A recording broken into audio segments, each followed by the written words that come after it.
possible.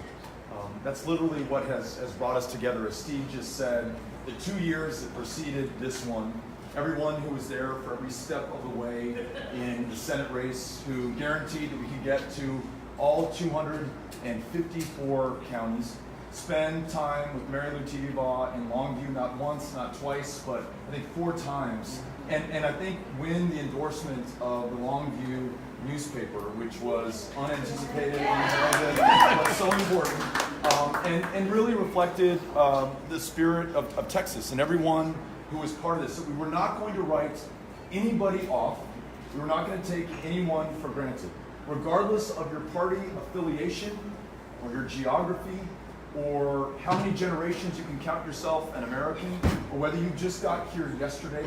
All that matters at this defining moment is that we are Americans first before we are anything else. And we lived that in the largest grassroots campaign that this state has ever seen. A campaign that was not about a person or a political party, but was about all of us. No PACs, no corporations, no special interests, just human beings making something absolutely extraordinary possible. So Claire and Steve and Betsy and Charla and so many who helped organize this event tonight and organize countless events before this, I just want to say thank you to you for making this possible and for ensuring that at the moment that we face the greatest challenges that this country has ever known, bar any time in our history.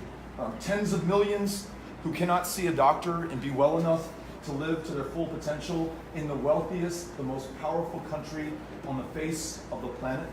11 million living in the shadows, unable to contribute with everything that they've got because we haven't allowed them the chance to do that yet. We haven't found the political will to make that possible. An economy that's working really well for too few and not well enough or at all for too many. And then climate, which we understand in Texas, especially the southeast part of the state, but the droughts in the north and the panhandle in the west, the fires, the aftermath of which we've seen in California, the storms that are ravaging the Midwest of this country right now. We know that all of this will pale in comparison to what we will see down the road unless we make every effort to make every use of every single American over the next 10 years to take action while we still can. All of those challenges at a time of incredible polarization and a president who seeks to divide us even further, a democracy already badly broken, and a president who will stop at nothing to further undermine that, whether it's welcoming the participation of a foreign government in our democracy, in our elections, trying to obstruct the investigation into that, or declaring it a hoax, thereby sending the green light that further attacks and intervention will be welcome in this country. We really have our work cut out for us. And what I think this moment calls for is for us to come together and to make sure that this democracy works for everyone. And throughout my life, starting when I moved back to Texas more than 20 years ago, and started a small business, and did so because I was able to bring together an extraordinary team, my life's work has been about bringing people together and making sure that this democracy works. On the city council in El Paso, we held a town hall meeting every single week for 6 years. And that level of direct democracy and accountability made me a far better representative than I ever would have been otherwise. We passed a balanced budget every single year, but we also took on the tough fights, like extending healthcare benefits to the same-sex partners of city employees in 2009, though there were recall elections that followed that decision because we had the courage of our convictions and we were working with the community to do so. In Congress for 6 years, we continued the tradition of town halls, and though I was in the minority for every day of those 6 years, we were able to extend mental health care access to veterans who needed it after their service, after putting their lives on the line for this country, protected public lands in the state of Texas under an administration that is diminishing the size of public lands. Though we weren't able to get it on Plan A or Plan B, by the time we got to Plan F, we were able to protect those lands and get it signed into law by President Donald J. Trump. He probably doesn't know that those protections were in the bill that he signed, so nobody tell him.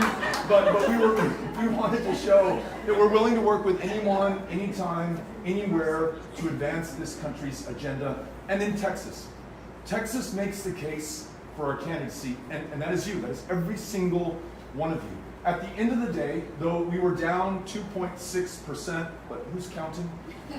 We won more votes than any Democrat in the history of the state of Texas. We won independence. Yeah. We won independence for the first time in decades. 500,000 Republicans who voted for Greg Abbott for governor also voted for us for U.S. Senate, and we did so with nothing less than the courage of our convictions. We talked about a woman's right to choose being fundamental to health care in this country. We talked about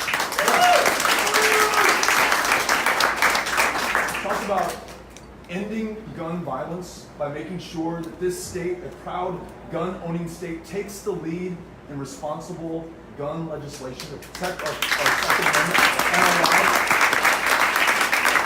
We talked about all of the issues that are important to all of us without regard to the differences. And we helped to take a state that was 50th in voter turnout in the country to a state whose 38 electoral college votes have now been unlocked, a state where everyone counts, that has a seat at the table in statewide and now in national elections. In other words, we have proven that we can bring people together into a movement, and we have proven that this democracy can still work. Because that, at the end of the day, is what we will need to defeat Donald Trump in November of 2020, to bring this country together in January of 2021, and to make sure that all of those challenges that we face are matched with solutions that come from all of us. And the best example of that is what we have done in Texas. So I want to thank you because you placed me into this position. And I promise you that I will do everything within my power to make the most of it for all of us in this country, to make sure that we live up to our promise and fulfill our potential. I'm so grateful to be doing this with you, and I cannot thank you enough. Thank you all very much. Appreciate it.